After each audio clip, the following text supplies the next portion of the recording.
बिस्मिल्लाहिर्रहमानिर्रहीम। Second year, आज हम चैप्टर 14 इलेक्ट्रोमैग्नेटिक इंडक्शन के न्यूमेरिकल प्रॉब्लम सॉल्व करेंगे। सबसे पहले न्यूमेरिकल है a wheel with 12 metal spokes each 0.6 metre long is rotated with speed of 180 revolution per minute in a plane normal to Earth's magnetic field at a place. If the magnitude of the field is 0.6 gauss, ये G 0.6 capital G जो है ये basically magnetic field का unit होता है Tesla, और ये जो दूसरा यूनिट है वो गास के इक्वल होता है। What is the magnitude of the induced EMF between the axle and rim of the wheel. कि एक व्हील है और उसकी 12 मेटल स्पोक्स हैं, हर एक मेटल स्पोक की जो लेंथ है वो 0.6 मीटर है, यानी कि उस व्हील का जो रेडियस है वो 0.6 मीटर है, और वो जिस स्पीड से रोटेट कर रही है 180 रेवोल्यूशन पर मिनट है। If the magnitude of the field is 0.6 गास, यानी कि अगर मैग्नीट्यूड जो है मैग्नेटिक फील्ड जो है वो 0.6 गास हो, what is the magnitude of the induced EMF, यानी कि ईएमएफ हमने फाइंड करनी है between the axle and the rim of the wheel.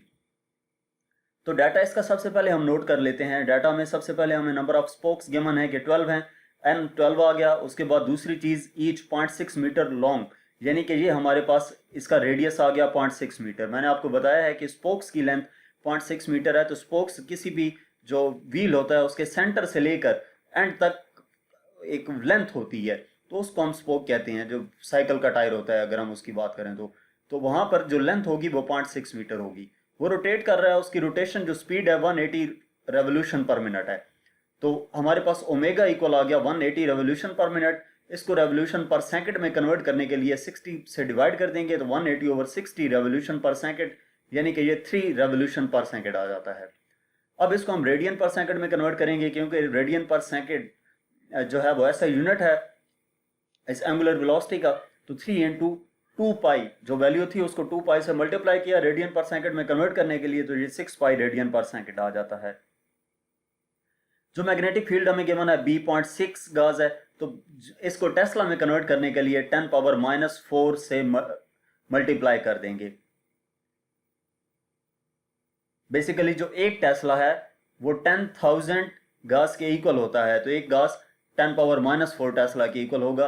तो 0.6 गाज को कन्वर्ट करने के लिए टेस्ला में 10⁻⁻4 से मल्टीप्लाई कर दिया। इसमें जो हमने फाइंड करना था वो ई फाइंड करना था, इलेक्ट्रोमोटिव फोर्स फाइंड करनी थी। इसका सॉल्यूशन स्टार्ट करते हैं। तो सबसे पहले जो हम फार्मूला इसमें यूज करेंगे वो E equal to delta phi over delta T है। यहाँ से delta over delta T into phi जो होता है वो बी डॉट ए के इक्वल होता है। अब बी को हमने पहले लिख दिया, ये delta A over delta T आ गया। यहाँ पर जो ए है वो 1/2 आर स्क्वायर थीटा के इक्वल होगा, तो ए की जगह पर हमने R square theta over 2 put कर दिया, बाकी एज इट इज रहा। अब इसको हम सिंप्लीफाई करेंगे तो ये ई इक्वल आ जाएगा 1/2 आर बी आर स्क्वायर। 1/2 को पहले ले आए, बी लिखा, फिर आर स्क्वायर भी बाहर ले आए, बाकी delta theta over delta T रह गया।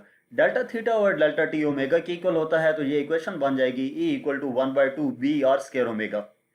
अब ये सारी वैल्यूज हमें मालूम है, तो 1/2 बी की वैल्यू हमें गिवन है 0.6 इंटू 10⁻⁻4 वो पुट की, और जो रेडियस था 0.6 इसका स्क्वायर आ गया, और ओमेगा की वैल्यू 6 पाई भी हमें गिवन है।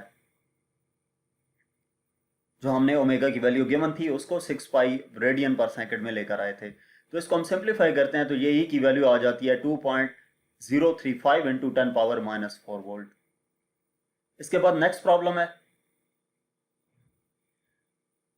a circuit has 1000 turns enclosing a magnetic circuit 20 centimeter square in section with 4 ampere current. The flux density is 1 Weber per square meter and with 9 ampere current it is 1.4 Weber per square meter. कि एक circuit है जिसमें 1000 turns है और उसमें जो magnetic circuit का जो एरिया है वो 20 सेंटीमीटर का स्क्वायर है। अब जब करंट 4 एम्पेयर हो तो उस वक्त flux density 1 weber per square metre given है, और जब करंट 9 एम्पेयर हो तो उस वक्त जो डेंसिटी है वो 1.4 वेबर पर स्क्वायर मीटर है। हमने मीन वैल्यू फाइंड करनी है इंडक्टेंस की between the circuit limits and the inductance induced EMF if the current falls from 9 ampere to 4 ampere in 0.05 second के टाइम भी हमें लास्ट में गिवन है। तो डाटा में सबसे पहले हमें नंबर ऑफ टन्स गिवन है, तो n इक्वल 1000 आ गया। दूसरी बात वो इसमें एरिया बता रहा है, एरिया इक्वल आ गया 20 सेंटीमीटर स्क्वायर के, तो 20 इंटू सेंटी की वैल्यू 10⁻² होता है, ऊपर स्क्वायर भी है तो 10⁻² का स्क्वायर मीटर स्क्वायर आ गया, तो 20 इंटू 10⁻⁴ मीटर स्क्वायर एरिया आ गया। नेक्स्ट चीज हमें करंट गिवन है, I1 4 एम्पेयर का गिवन है और I2 9 एम्पेयर का गिवन है, तो ये दोनों नोट कर लिए। और इसके बाद जो B1 की वैल्यू हमें गिवन है 4 एम्पेयर के लिए वो 1 वेबर पर स्क्वायर मीटर है, और B2 जो 9 एम्पेयर के लिए वो 1.4 वेबर पर स्क्वायर मीटर है। हमने लास्ट में इसमें 0.05 सेकंड टाइम भी गिवन है, और जो चीज़ फाइंड करनी थी, एक हमने इंडक्टेंस फाइंड करनी थी, उसको L से रिप्रेजेंट करते हैं, और दूसरी चीज़ हमने इसमें इंड्यूस्ड ईएमएफ फाइंड करनी है। तो इसका सोल्यूशन स्टार्ट करते हैं। फार्मूला हम यहाँ पर यूज करेंगे E equal to -L delta I over delta T, तो ये इक्वल आ जाएगा -L into I2 -I1 over delta T, इसको इक्वेशन 1 का नाम दे दिया। दूसरा हमारे पास ईएमएफ फाइंड करने के लिए फार्मूला होता है E equal to N delta phi over delta T, ये delta phi over delta T equal आएगा, इक्वल आ जाएगा -N del over del T into B dot A, कि फाई जो होता है वो बी डॉट ए की इक्वल होता है, इसको इक्वेशन 2 का नाम दे दिया। इन दोनों इक्वेशंस को हम कंपेयर करेंगे, तो ये -L I2 -I1 over delta T equal आ जाएगा -N delta over delta T into B A. तो ये डाटा वही नोट कर लिया, हमारे पास जो रिलेशन आया था वो ये था।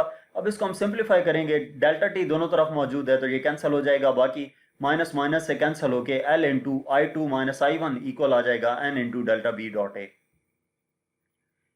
L into I2 -I1 equal to N delta B B2 -B1 आ जाएगा, dot A as it is आ जाएगा। अब हमारे पास ये सारी वैल्यूज मौजूद हैं, डाटा में हमें गिवन है। L इक्वल आ गया I2 की वैल्यू 9 आ गई, I1 की वैल्यू 4 आ गई, N 1000 है, B2 की वैल्यू हमारे पास 1.4 आ गई, ये भी गिवन है, और B1 की वैल्यू भी 1 गिवन है, और एरिया भी हमें गिवन है 20 इंटू 10⁻⁴। तो इसको हम सिंप्लीफाई करेंगे, L इंटू 5 इक्वल आ जाएगा 1000, इसको माइनस करेंगे तो 0.4 आ गया, और ये 20 इंटू 10⁻⁴ एज इट इज आ गया। 5L इक्वल आ जाएगा, इसको मल्टीप्लाई कर लेंगे तो जो 0.8 आ जाता है, तो L इक्वल आ जाएगा 0.8 डिवाइडेड बाई 5, यानी कि इंडक्टेंस आ जाएगी 0.16 हेनरी की इक्वल। दूसरा हमने ईएमएफ फाइंड करना था, तो ईएमएफ फाइंड करने के लिए equal to L into delta I over delta T है। E इक्वल आ जाएगा, L की वैल्यू अभी हमने फाइंड की 0.16, डेल्टा आई की वैल्यू 5 यानी कि 9 - 4 पुट किया है, और डेल्टा टी की वैल्यू 0.05। तो इसको सिंप्लीफाई करते हैं हम, तो ये ईएमएफ आ जाती है 16 वोल्ट की इक्वल। उसके बाद नेक्स्ट प्रॉब्लम है, a coil of resistance 100 ohm is placed in a magnetic field of 1 milliweber. The coil has 100 turns and a galvanometer of 400 ohm resistance is connected in series with it. Find average EMF and the current if the coil is moved in 1/10th second from the given field to field of 0.2 milliweber. तो इसमें जो data given है वो हम note कर लेते हैं। सबसे पहले हमें रेजिस्टेंस गिवन है 100 ओम की, और उसके बाद वो 5 की बात कर रहा है कि 1 मिली वेबर हमें दिया हुआ है मैग्नेटिक फील्ड जो है, तो इसको वेबर में कन्वर्ट कर लेंगे, 1 इंटू 10⁻³ वेबर आ जाएगा। और इसी तरह जो 2 हमें गिवन है वो 0.2 मिली वेबर का इस स्टेटमेंट में गिवन है, तो 0.2 मिली वेबर को भी वेबर में कन्वर्ट किया तो 0.2 इंटू 10⁻³ वेबर आता है। उसके अलावा जो गैल्वानोमीटर है उसकी रेजिस्टेंस RG 400 ओम है, और नंबर ऑफ टन्स जो उस गैल्वानोमीटर के लिए कॉइल के हैं वो 100 हैं। तो फाइंड हमने क्या करना था, एक और चीज़ भी, find the average EMF and the current. तो एक हमने E फाइंड करना है EMF, और दूसरा करंट फाइंड करना है, और ये टाइम हमें यहाँ पर गिवन है 1/10th सेकेंड, यानी कि 1/10 सेकेंड इक्वल आ जाएगा 0.1 सेकेंड के। तो इसका सोल्यूशन देखते हैं। इसमें जो हम फार्मूला यूज करेंगे वही equal to -N delta phi over delta T है, जहाँ पे डेल्टा फाई जो है वो 5 -1 के इक्वल होगा। अब इसमें वैल्यूज पुट कर देंगे, -N की वैल्यू 100 हमें गिवन है, 2 की वैल्यू 2.2 इंटू 10⁻³ है, माइनस एज इट इज आ गया, 1 की वैल्यू जो है वो 1 इंटू 10⁻³ आ गई, और डेल्टा टी की वैल्यू जो है वो हमारे पास 0.1 सेकेंड आ गई। अब इसको सिंप्लीफाई करते हैं, तो ये बेसिकली 10⁻³ दोनों में मौजूद है, तो ये कॉमन आ जाता है, पीछे 0.2 - 1 रह जाएगा, यानी कि -0.8 आ जाएगा। Into 10⁻³ divided by 0.1। तो ये हमारे पास सिंप्लीफाई होकर E इक्वल आ जाता है 0.8 वोल्ट के। दूसरा हमने करंट फाइंड करना है, तो E इक्वल आई आर का फार्मूला यूज करेंगे। यहाँ से I equal to A over R हो जाएगा, यानी कि E over R plus R G, दोनों रेजिस्टेंस सीरीज में थी, इनको ऐड कर दिया सिंपली। तो ये I इक्वल आ जाता है, E की वैल्यू 0.8 वोल्ट अभी हमने फाइंड की, और ये जो R की वैल्यू है, ये 400 प्लस 100 ये R और ये R 400 प्लस 100 500 की इक्वल हो जाएगी। तो ये हमारे पास सिंप्लीफाई हो गया, I इक्वल आ जाता है 0.0016 एम्पेयर के, यानी कि 1.6 इंटू 10⁻³ एम्पेयर के। तो I इक्वल आ जाएगा 1.6 मिली एम्पेयर के। ये इसका आंसर था। नेक्स्ट प्रॉब्लम जो है उसमें वो बात कर रहे हैं कि horizontal straight with 10 metre long extended from east to west is falling with the speed of 5 metre per second square at right angles to the horizontal component of the Earth's magnetic field, 0.3 into 10⁻⁻4 Weber per square meter. What is the instantaneous value of the EMF induced in the wire? What is the direction of EMF? Which end of the wire is at the higher electrical potential? एक horizontal straight है जिसकी length 10 metre है और extend कर रहा है east से west की तरफ, falling with the speed of 5 metre per second square, यानी कि 5 मीटर पर सेकंड होगा। जो स्पीड उसकी है 5 मीटर पर सेकंड होगी। तो हम इसका जो डाटा हमें गिवन है वो नोट कर लेते हैं। सबसे पहले लेंथ हमें गिवन है उस हॉरिजॉन्टल स्ट्रेट की, तो वो 10 मीटर है। उसके बाद वो अगली बात ये कह रहा है कि उसकी जो स्पीड थी वो 5 मीटर पर सेकंड थी, तो V इक्वल आ गया 5 metre per second. Theta at right angles to the horizontal, right angle का मतलब थीटा जो हमारे पास है वो 90 डिग्री होगा।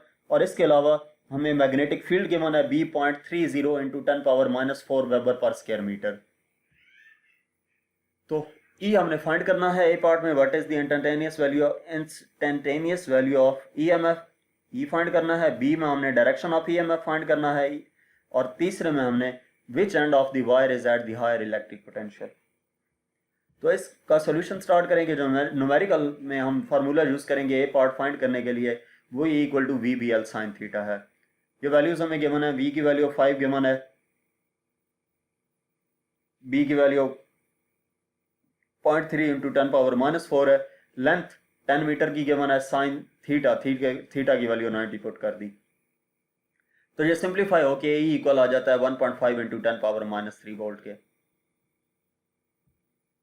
अब इसका बी पार्ट देखते हैं कि बी पार्ट में इसने ये कहा था कि डायरेक्शन हमें बतानी है। Direction of the induced EMF will be from east to waste.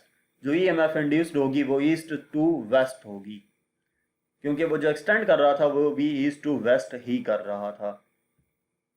C option में हमने ये बताना था कि which end of the wire will be at greater potential as current flows from east to west, so the potential of east end will be higher than the west. क्यों, जो current है वो हाई पोटेंशियल से low potential की तरफ flow करेगा। तो उसने ये कहा था कि एक्सटेंड कर रहा है ईस्ट से वेस्ट की तरफ, तो जो करंट फ्लो की डायरेक्शन होगी वो भी ईस्ट से वेस्ट की तरफ ही होगी। इसके बाद नेक्स्ट प्रॉब्लम है problem number 5। The current in a circuit falls from 5 ampere to 0 ampere in 0.1 second. कि सर्किट में करंट फॉल करता है 5 एम्पेयर से 0 एम्पेयर में तक और 0.1 सेकंड में कर जाता है। If an average EMF of 200 volt induced, अगर एवरेज EMF 200 वोल्ट की इंड्यूस होती है, give an estimate of the self inductance of the circuit. तो हमने एस्टिमेट चेक करना है कि सेल्फ इंडक्टेंस का उस सर्किट पे कितना है, सेल्फ एस्टिमेट है। तो डाटा हम इसमें देखते हैं कि सबसे पहले हमें जो करंट गिवन है वो 5 एम्पेयर का है, दूसरा करंट I2 0 एम्पेयर का है, और टाइम हमें गिवन है 0.1 सेकंड का। एवरेज EMF की 200 वोल्ट है, तो E इक्वल आ गया 200 volt. Give the estimate self inductance of the circuit, यानी कि L हमने फाइंड करना है। तो उसका सोल्यूशन देखते हैं कि इसमें जो हमारे पास फार्मूला यूज होगा E equal to -L delta I over delta T के इक्वल होगा। यहाँ पे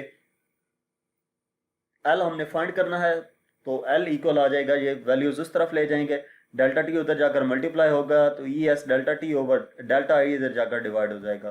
तो ये L इक्वल आ जाता है -ES delta T over delta I के इसके इक्वल होगा I2 - I1 के। तो इसको सिंप्लीफाई कर देंगे। E गैस की वैल्यू 200 है, I डेल्टा T की वैल्यू 0.1 है, और I2 की वैल्यू 0 है, I1 की वैल्यू 0 है, I2 की वैल्यू 0 है और I1 की वैल्यू 5 है। तो इसको हम सिंप्लीफाई करेंगे तो ये हमारे पास आंसर आ जाएगा 4 हेनरी।